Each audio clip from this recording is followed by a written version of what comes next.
खबर शामिल करते हैं मंडी बहाउद्दीन से, जहां बल्दिया की नाअहली की वजह से अवाम सख्त परेशान। कश्मीर कॉलोनी में निकासी आब की अबतर हालत और बल्दिया की गैर जिम्मेदारी की वजह से इलाका मकीन शदीद परेशान है। गली में गंदा पानी नालियों से बाहर आ रहा है और जोहड़ का मंजर पेश करने लगा, जबकि इस जगह से मुसलमान और ईसाई अपनी इबादत गाहों की तरफ जाते हैं, वो भी गंदे पानी की वजह से शदीद परेशान है। इस गंदे पानी से मच्छर पैदा होते हैं और बीमारियां बढ़ी हैं। अवाम में शदीद गम गुस्सा। मज़ीद जानते हैं खावर कुरैशी की इस रिपोर्ट में। अस्सलाम वालेकुम नाज़रीन, मैं हूँ आपका होस्ट खावर कुरैशी और इससे हम खड़े हैं मोहल्ला कश्मीरी कॉलोनी की एक मेन गली है।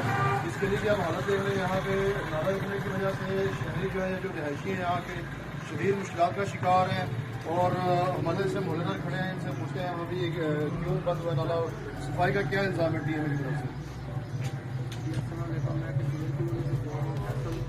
ये देख लो हमारे सामने ये निज़ाम, कोई इधर कमेटी का बंदा नहीं आ रहा, कोई कुछ नहीं। यहाँ पे जो इलाका वकील है उनका कहना है कि एक तो बड़ा गंदा बदबूदार पानी है, निकासी का इंतजाम नहीं है, DMA की तरफ से किसी किस्म की भी सहूलियात या यहाँ पे जो बंदा जो सफाई वाला है वो सही तरह सफाई नहीं करता।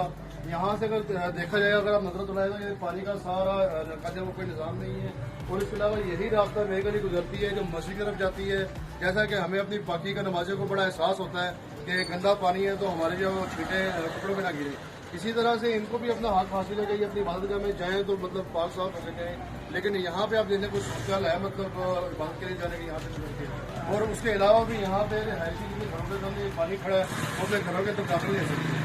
तो हमारी गुजारिश है हकाम बाजार से और DMA से कि बजाय इसके कि आप बाजारों में राउंड करें, वो भी अच्छी बात है, वो भी जिम्मेदारी है आपकी, लेकिन वहाँ पे अपना जो अमला है उसको वहीं पर रहने। जो अमला आपका यहाँ सफाई वाला है, कम अज़ कम उसको पाबंद करें कि वो इन चीज़ों का खास ख्याल रखें ताकि जो रहायशी हैं वहाँ के, उन्हें किसी किस्म के मसाइल का सामना न करना पड़े।